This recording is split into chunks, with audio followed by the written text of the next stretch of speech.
Hola, yo soy Rafael Ortiz, soy profesor de la Facultad de Educación en el área de Educación Especial. Mi área de énfasis en retardación mental y educación del sordo.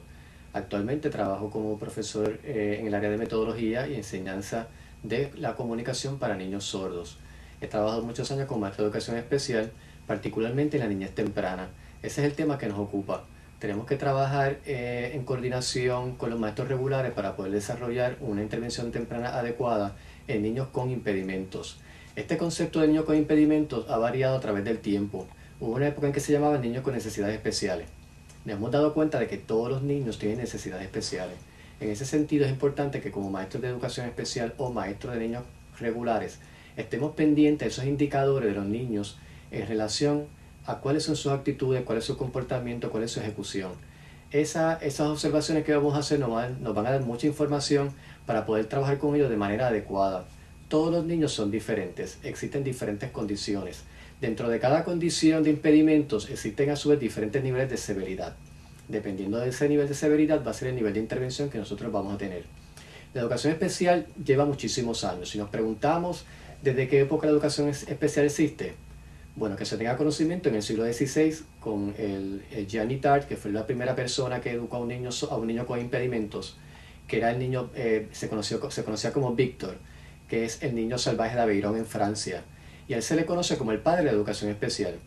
Desde entonces ha habido muchos cambios en la educación y recientemente, y no sé si llamarlo reciente porque ese tiempo es relativo, pero a partir de 1975, cuando se crea la primera ley contundente dirigida a atender específicamente a los niños con impedimentos, es desde ahí que se empieza a crear conciencia de cuán importante es educar a los niños con impedimentos. En ese año, en el 1975, se crea la ley 94-142, que es una ley federal.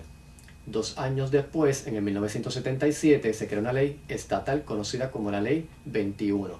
Esas leyes iban dirigidas a atender a los niños con impedimentos desde los 5 años hasta los 21. Luego, en el 1986, se crea una nueva ley, una enmienda a la Ley 94-142, conocida como la Ley 99-457. Esa ley se le conoce también como la Ley de Intervención Temprana y Preescolar. Esa ley básicamente para esa época proveía fondos a los estados para que crearan programas para atender a niños con impedimentos. Esa ley fue bien importante porque se empezaba a identificar niños que nacían con impedimentos. Ante las leyes de educación especial, comenzaban a los 3 a los 5 años, que era cuando los niños comenzaban a ir a la escuela. Cuando empezaron a identificar que había niños que ya nacían con la condición y decían, no hay que esperar a que tenga 5 años o 3 años para poder o para intervenir con ellos, pues esta ley iba dirigida a eso, a atender a los niños incluso desde antes que naciera, con el concepto de alto riesgo. Niños que tenían condiciones que por el ambiente en que vivían, por las condiciones que sus padres tenían, era posible o tenían mayor posibilidad de tener una condición de otros niños que no estaban o no se desarrollaban en ese ambiente. Esa ley fue bien importante porque se crearon muchos programas en Puerto Rico, particularmente el programa de intervención temprana en todos los hospitales regionales. Ahora se conoce ese programa como Avanzando Juntos y va dirigido a la familia. El enfoque es hacia la familia. Se ha identificado que para el Estado, para el país en particular en Puerto Rico, es mucho más costo efectivo atender a los niños de temprana edad, porque ese programa persigue atender a los niños en su fase inicial, de manera que cuando vayan a la escuela ya muchos de esos problemas, muchas de esas dificultades que pudieran presentar ya se hayan superado. Hay condiciones que son tan severas que no van a superarse, pero sí van a mejorar. Esa es una distinción bien importante entre lo que es un impedimento, lo que es una condición y lo que es una enfermedad. Muchas veces hablamos de los niños como los niños enfermos, que tienen la enfermedad de síndrome Down, que tienen la enfermedad del autismo, pero no son enfermedades, son condiciones. Las condiciones tienen la particularidad de que mejoran o empeoran, pero no se curan. Hay niños que mejoran a un nivel que parecieran que no tuvieran la condición, pero la tienen.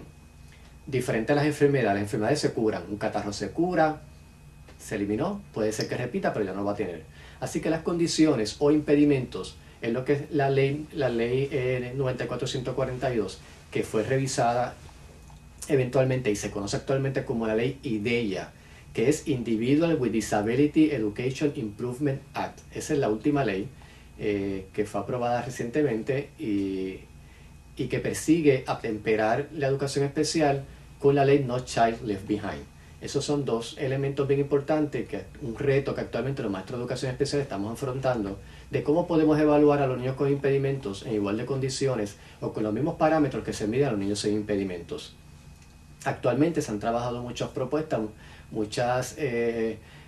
muchos programas a atender ese tipo de situación.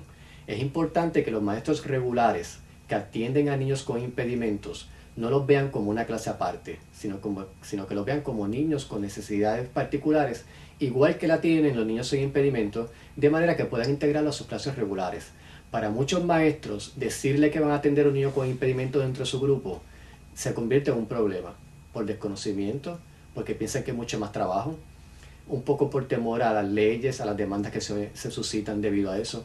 Así que tenemos que atemperar la educación que estamos ofreciendo a nuestros niños regulares, a los niños con impedimentos, sin necesidad de hacer grandes cambios y grandes modificaciones al currículo. Se hacen adaptaciones de manera que los niños regulares y los niños con impedimentos puedan trabajar de manera simultánea.